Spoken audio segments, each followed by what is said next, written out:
가장 소중한 내 사랑, 휴대폰에 아내를 이렇게 저정해둔 남편이 있었습니다. 모두가 부러워한 18년차 인꼬 부부였죠. 그런데 그날 밤 아내는 3kg짜리 양주병으로 남편의 머리를 내리쳤습니다. 대체 무엇이 가장 소중한 사랑을 죽음으로 몰고 간 것일까요?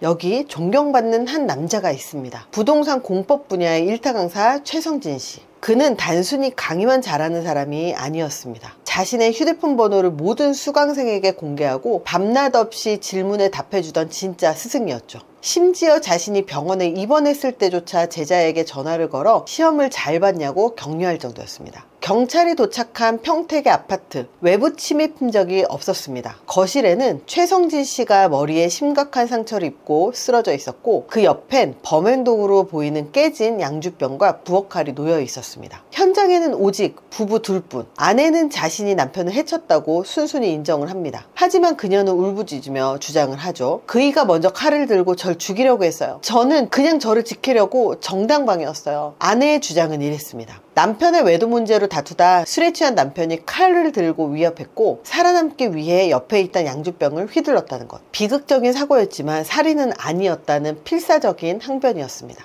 그럴듯하게 들리시나요? 하지만 피는 거짓말하지 않았습니다. 만약 아내의 말처럼 서서 격렬하게 싸웠다면 피는 벽과 가구에 흩뿌려지는 비산 혈흔이 남아야 합니다. 하지만 현장의 피는 달랐습니다. 마치 최성진 씨가 쓰러진 그 자리에서만 집중적으로 피를 흘린 듯 바닥에 흥건히 고여 있었죠. 이건 그가 이미 저항할 수 없는 상태, 즉 바닥에 누워 있거나 주저앉은 상태에서 일방적인 공격을 당했다는 강력한 증거입니다. 범행 도구인 3kg짜리 양주병은 의문을 넣어 키웁니다. 성인 남성도 한 손으로 들기 버거운 무게죠. 아내보다 20cm나 키가 컸던 남편과 뒤엉켜 싸우던 와중에 과연 이 무거운 병으로 두개골을 함몰시킬 정도로 치명적인 공격이 가능했을까요? 그것이 알고 싶다 제작진의 실험 결과 이는 거의 불가능에 가까웠습니다. 오히려 상대가 무력화된 상태에서 명확한 의도를 가지고 수직으로 내리찍었을 때 가능한 결과였습니다. 결정적인 증거는 시신에 남아 있었습니다. 국가수 부검 결과 최성진 씨의 팔과 손에서는 공격을 필사적으로 막으려고 할 때 생기는 방어흔이 다수 발견됐습니다. 이 모든 증거 조각을 맞춰보면 그날 밤의 진실은 아내의 주장과는 정반대의 그림을 보여줍니다. 바닥에 쓰러진 남편. 그는 날아오는 양주병을 향해 필사적으로 팔을 들어 머리를 감쌉니다. 하지만 아내는 멈추지 않고 저항할 수 없는 남편의 머리를 향해 반복적으로 공격을 가합니다. 이것은 정당방위가 아닌 명백한 사리를 가진 공격이었습니다. 그렇다면 왜, 무엇이 18년간 함께 산 아내가 이토록 잔혹하게 살인을 저질렀던 걸까요? 아내가 주장한 남편의 외도는 사실이 아니었습니다. 진짜 동기는 남편의 휴대폰을 복원하자 드러났습니다. 유가족이 제작진에게 전달한 휴대폰 속에서 남편이 아내에게 보낸 마지막 문자 메시지가 발견됩니다. 4억 전세금만 해줘. 나머지는 다 줄게. 나도 좀 편하게 살자. 소름 돋지 않으십니까? 이건 단순히 돈 이야기가 아니었습니다. 억대 연봉을 벌던 스타 강사가 이 모든 걸 포기할 테니 제발 이혼만 해달라고 애원하는 처절한 절규였습니다. 사실 최성진 씨는 황금 목줄에 묶인 돈 버는 기계였습니다. 막대한 수입은 모두 아내 윤 씨가 관리했고, 그는 용돈을 탔으며 빠듯하게 생활했습니다. 그는 가족에게 모든 걸 주었지만 정작 자신은 경제적, 심리적 감옥에 갇혀버린 거죠. 남편의 이혼 요구, 즉 자유선언은 아내에게 자신의 경제적 생명선이 끊어지는 사망 선고나 다름이 없었을 겁니다. 물론 추정입니다. 여러분은 이 사건을 어떻게 보고 계신가요?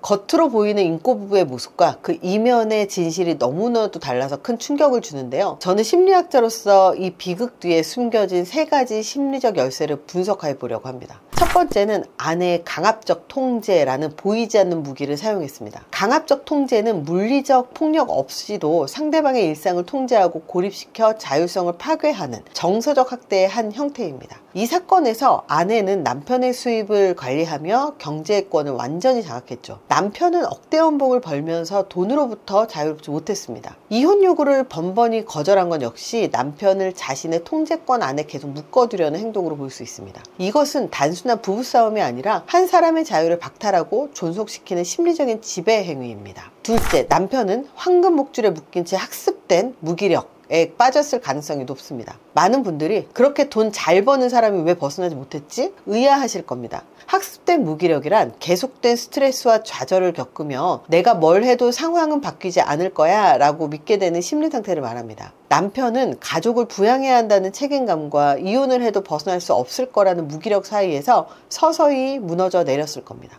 그가 남긴 나도 좀 편하게 살자는 문자는 이 무기력의 늪에서 벗어나고 싶었던 마지막 발버둥을 친 셈이었던 거죠. 성공한 스타 강사의 화려함 뒤에 숨겨진 깊은 번아웃과 고립감이 느껴지는 대목입니다. 셋째, 아내의 정당방위 주장은 전형적인 방어 기제일 수 있습니다. 자신이 저지른 끔찍한 행동의 실체를 마주하는 것은 엄청난 심리적 고통을 유발합니다. 이때 우리 마음은 스스로를 보호하기 위해서 현실을 왜곡하는 데 이를 방어 기제라고 합니다. 그녀가 남편이 외도했고 칼로 위협했다고 주장하는 것은 자신의 살인 동기, 경제적 이익을 숨기고 끔찍한 행위를 어쩔 수 없는 선택이었다고 포장하는 합리화일 가능성이 있습니다. 자신의 책임을 회피하고 스스로를 피해자로 둔갑시켜 죄책감에서 벗어나려는 심리적인 시도인 거죠. 추정입니다.